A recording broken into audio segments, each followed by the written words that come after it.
program yang kita lakukan yaitu dengan istilahnya jemput bola. Karena terutama di daerah-daerah yang memang agak jauh dan geografinya sulit, maka kita punya usaha untuk mendekatkan bagaimana mereka kita adakan dengan istilah jemput bola. Jadi petugas kesehatan, kemudian dari pemerintah daerah ke rumah-rumah lah untuk melakukan itu.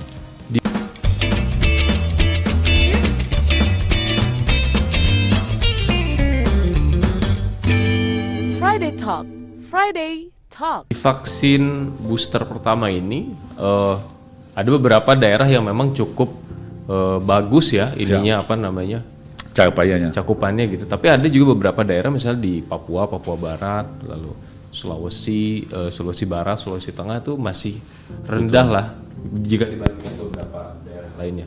Apa yang membuat hal ini sebenarnya jumlah vaksin ini mencukupi kan Pak? Kenapa ini jadi berbeda gitu? Ya, setelah kita evaluasi, itu faktor yang paling dominan itu karena geografis. Ya, geografis. Coba lihat yang cakupannya atau capaian tinggi itu kan kota-kota yang relatif di Jawa, besar ya, seperti DKI Jakarta, Bali, Riau, Jogja, semua ya, itu kan. Tapi begitu dia di luar Jawa, apalagi di beda. Iran itu, nah salah satu itu. Karena faktor pembaginya itu kan jumlah penduduk, gitu loh. Jadi kalau di Papua itu jumlah penduduknya dikit, banyak 5.000 ya, tapi tersebarnya kan, bayangkan itu salah satu. Nah ini makanya saya bilang tadi kita harus ada program jemput bola ya. Jadi nanti TNI Polri tetap harus membantu dengan Satgas. Dan satu lagi Mas, mungkin ini yang penting bagi kita media, ini risiko ini memang harus disampaikan dengan edukasi dan internalisasi ke masyarakat. Kadang-kadang risiko ini nggak sampai ke mereka. Kamu kalau nggak divaksin nanti ingat dong kasus kita Delta dulu, kasus Omikron yang ya kita semua babak belur ya untuk ekonomi, kemudian pendidikan, bahkan ada pelajaran jarak jauh. Tiap hari ngedengar suara dari masjid kabar duka gitu ya Pak. Dulu ada istilah yang antri itu bukan hanya orang hidup, tapi orang yang meninggal di kuburan itu antri panjang. Saya punya videonya tuh yang ngeri. Nah untuk itu sampaikan. Nah sekarang pemerintah hadir untuk melindungi rakyatnya. Di Delta atau di 2021 gitu, ada pendekatan misalnya yang mau masuk mall harus vaksin kedua dan ini. Ya. Dan akhirnya banyak juga yang berbondong-bondong karena mereka merasa ada pendekatan seperti itu lagi nggak Pak? Ya, karena kan betul. kelihatan ini agak makanya kan mereka. Jadi dinamika sosial itu harus kita lakukan dengan situasional sepertinya. Contoh gini, apakah kita tega membiarkan rakyat kita yang lain itu kena ya sementara karena ulah oleh sebagian orang? Maka negara harus hadir. Kamu kalau naik pesawat masuk mall semuanya hari ini. Bukan untuk dia saja tapi melindungi yang gitu. Jadi keadaan-keadaan itu harus dikeluarkan oleh negara. Karena negara bertanggung jawab kan dan melindungi itu aja sebetulnya kan. Tapi ini kehadiran ini bukan karena ada pemaksaan tapi ya kita harus melindungi dong semua orang gitu aja Mas. Tapi ini kan terjadinya misalnya di kota-kota besar ya, orang menggunakan pesawat ke mall dan istilahnya lebih mudah. Tapi untuk daerah kan lebih tantangannya lebih berat. Nggak seperti itu kan, gaya hidupnya juga berbeda. Artinya ada nggak sih cara yang ini kayaknya pendekatan untuk di daerah, khususnya daerah-daerah yang masih rendah vaksinasi booster pertamanya itu, kayaknya kita harus melakukan sesuatu. Ada ini, kita kan punya istilah budaya paternalistik Mas ya. Nah budaya paternalistik itu artinya masyarakat kecil atau kita dia akan patuh dah kepada pimpinan kita, betul nggak ya? Contohnya antara ini kalau pimpinan ngomong, coba ini ikut ya kan? Nah jadi harapannya adalah seluruh pimpinan di sektor apapun, termasuk pimpinan agama, tokoh masyarakat, itu memang harus diajak mereka, ajak dong masyarakat, Bapak Ibu sekalian, negara udah hadir loh dengan vaksin gratis ya, gratis. Menghadirkan orang untuk memberikan suntikannya itu nggak gampang, apalagi kalau jemput bola kan. Ada loh Pak yang jalan jauh harus naik kuda, naik perahu gitu.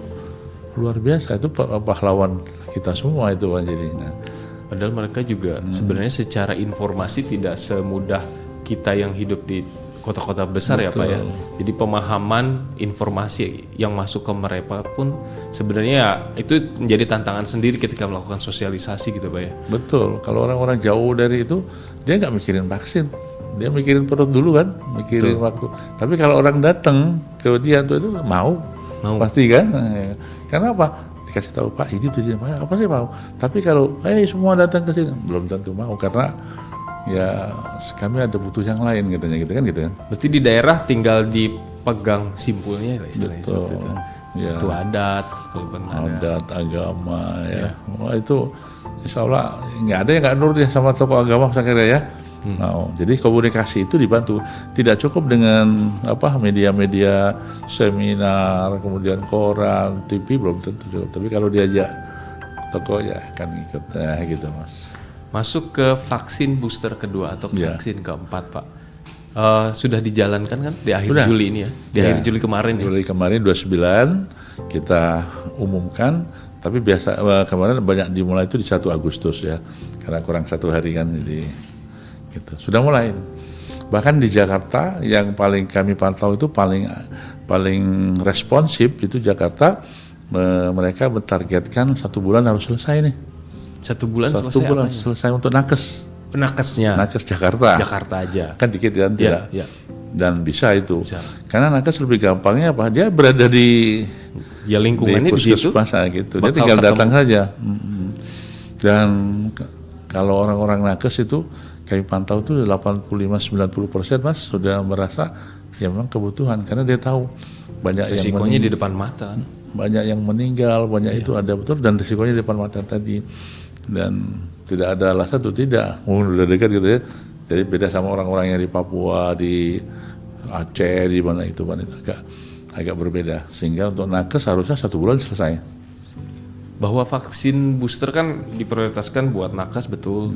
Mereka juga nakes yang awal duluan di mana ya di awal vaksin 1, 2, 3 vaksin 1 deh dia pasti duluan ya karena memang garda terdepan kan Pak ya. Artinya juga di sini 6 bulan expired atau 6 bulan menurun kekuatan kadarnya bukan expired. Jadi wajar bila memang nakes dan pelayan publik memang karena memang dari segi durasi pun mereka sudah mulai menurun ya vaksin. Jadi harus segera di shot gitu Pak. Tapi apakah mungkin masyarakat juga bisa mendapatkan segera? Jadi hitungannya ya seluruh penduduk, seluruh masyarakat. Maksudnya dalam waktu yang saat ini kan masih diprioritaskan nakes dan sekarang publik. Kan semua itu kan pakai prioritas gitu ya. Jadi kalau tadi dikatakan butuh ya semua harusnya pakai. Jadi seseorang yang sudah lebih 6 bulan harusnya kan. Tapi karena tadi yang baru 27% tadi kita prioritas ini dong. 3 dulu. Jangan ini belum selesai kita ingin lagi nanti kacau kita Pak. Jadi betul-betul. Berarti kalau ini kan prioritas nih Pak. Apakah prioritas ini juga berdasarkan karena memang saat ini vaksin ini baru ada sekian gitu atau memang karena memang hitung-hitungan waktunya memang belum banyak yang istilahnya belum sampai 6 bulan gitu Pak ya? Tidak, jadi itu hitungannya satu hitungan waktu, yang kedua hitungan risiko, sama ketersediaan logistik juga. Artinya begini, menyuntikkan dan logistik itu juga butuh loh ya pengaturan. Bisa bayangkan kalau nanti bareng semua itu juga mungkin agak kewalahan. Nah sekarang kita ingin tuh prioritas yang saat ini adalah satu adalah booster yang pertama atau vaksin ketiga dan juga booster kedua atau vaksin keempat untuk tenaga kesehatan dan pelayanan publik yang lain gitu. Kabarnya ada beberapa daerah yang dianggap beresiko itu akan lebih diprioritaskan Pak untuk yang boosternya ini. Booster ke-1 apa kedua? Kedua. Enggak, kalau kedua semua nakes harus. Oh, untuk yang masyarakat nantinya nanti. Oh, nanti belum. Jadi artinya, selesaikan dulu. Iya. 3 dulu tetap ini. Kita selesaikan 1 dan masyarakat itu masih dalam pertimbangan. Karena kita belum pikir ke sana dulu karena ini harus menjadi prioritas dulu. Penyelesaian dulu. Makanya sebenarnya tadi ada target 50% itu ya. Harus 70% harusnya. Iya, memang saya dengarnya 70% ya, adalah yang dari paling WHO. ideal, yang WHO itu. Kalau 1-2 sudah tercapai gitu kan. 1-2 sudah oke. Kalau misalnya untuk yang booster kedua ini sudah ada ancang-ancang Pak kapan nih masyarakat bisa dapat gitu menurut hitung-hitungan? Vaksin ini itu dia 6 bulan, setelah itu dia menurun, bukan hilang, menurun, tetap ada, cuman menurun tadi. Nah sekarang dengan subvarian baru dari Omicron ini, itu daya meloloskan diri yang disebut dengan immune escape itu tinggi.